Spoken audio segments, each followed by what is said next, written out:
Okay, now we're ready for our third measurement. In this measurement, we've made the amplitude of the drive larger. It's about halfway to the maximum drive that we can apply at under these conditions. And you'll notice that the amplitude of motion of the pendulum now is also much larger. It's not going all the way around, maybe we'll see that in the future, but the extrema of the motion are close to 180 degrees. Now, something to keep in mind for this, because the highest angle that the pendulum reaches is maybe 70 or 80 degrees,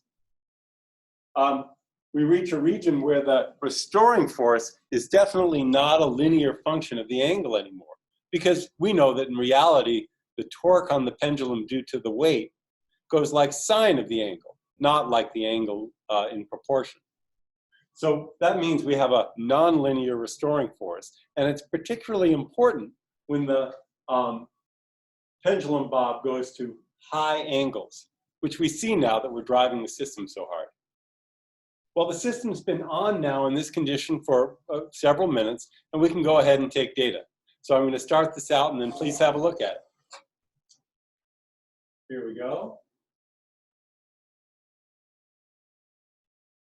I'm just going to auto-scale a few things to make it a little easier to look at. Very good. And now we'll let the system evolve.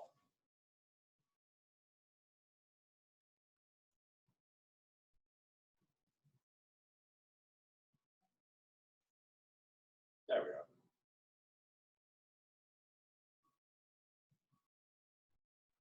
are. Okay, well, it's not so exciting to just watch it. Let's go ahead and pause for a moment, and we'll come back at the end. Okay, we're just about finished with the data collection. 10 more seconds, I think.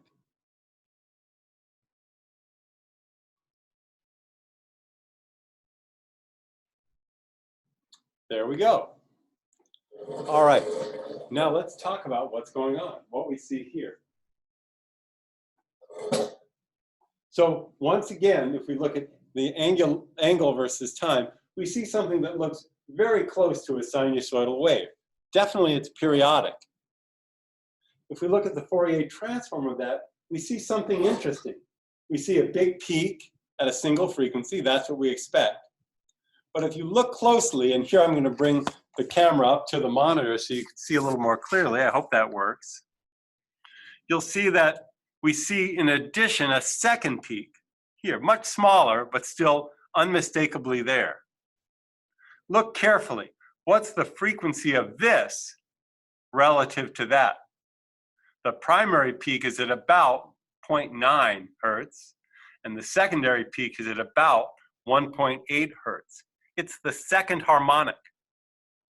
And when we have nonlinear restoring forces, we expect the response of the system to include components that are at harmonics of the drive.